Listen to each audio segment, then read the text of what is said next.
नाराज है और वजह यही कि आज ये थाने पर 2 घंटे से बैठे हुए हैं। माँ का रो रो कर बुरा हाल है, हम लगातार अपडेट में हैं, बुरी स्थिति इनकी हो गई है।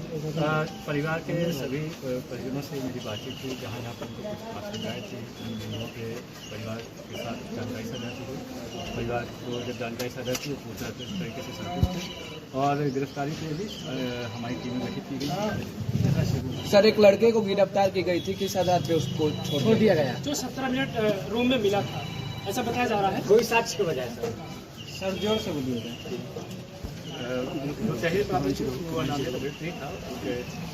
क्योंकि वो कई सारे इससे जो हमारे जो मैनुअल साक्ष्य इकट्ठा किए जा रहे हैं, उसके लिए कई लोगों से पूछताछ की जा रही है, उसी क्रम में उसको लिया गया।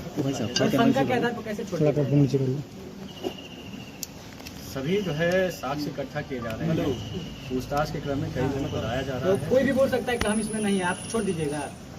जैसा कि अभी मैंने बताया कि सभी साक्ष्य इकट्ठा किए जा रहे हैं, जो पीड़िता का मोबाइल है उसको भी इकट्ठा किया गया है, उसको भिजवाया गया है और जो साक्ष्य आएंगे उसके आधार पर। अभी तक कोई कॉल रिकॉर्डिंग नहीं है, पोस्टमार्टम रिपोर्ट भी नहीं आया। पोस्टमार्टम रिपोर्ट प्राप्त करा दी गई है। सर, हमारा गुहार लगाती रही कि मुझे फोन रिकॉर्डिंग चाहिए और मोबाइल चाहिए, कि क्यों नहीं मिला इनको अभी तक? सारी जानकारी मैंने साझा कर दी गई है। अभी क्या उम्मीद है सर, कब तक यथाशीघ्र प्रयास जो भी इसमें शामिल है, कब तक गिरफ्तार? यथाशीघ्र बहुत जल्दी हमारी सभी टीमें गठित की गई हैं और यथाशीघ्र सभी की गिरफ्तारी।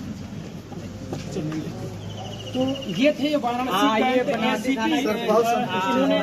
हम लोग जो है आज गिरफ्तारी के लिए यहाँ पर आए हुए थे और अभी हमारे बीच में जो है कैंट के सीपी आए हुए हैं और हमारी बैठ के बात हुई है परिजनों के साथ में, अधिकारियों के साथ में जो है यथाशीघ्र गिरफ्तारी का आश्वासन मिला है। जी, आप आश्वस्त हैं? जी बिल्कुल आश्वस्त हूँ। हमारा पूरा जहाँ तक लगेगा, जहाँ बातें आएंगी, हम लोग कदम से कदम मिला के चलेंगे। जो सहयोग रहेगा, बारीकों पहलियों पे हम लोग बैठे रहेंगे, बात करेंगे। हमको भी पूरा आश्वासन है, आश्वासन जैसा दिया गया है कि जल्द से जल्द, बिल्कुल बिल्कुल बिल्कुल, यदि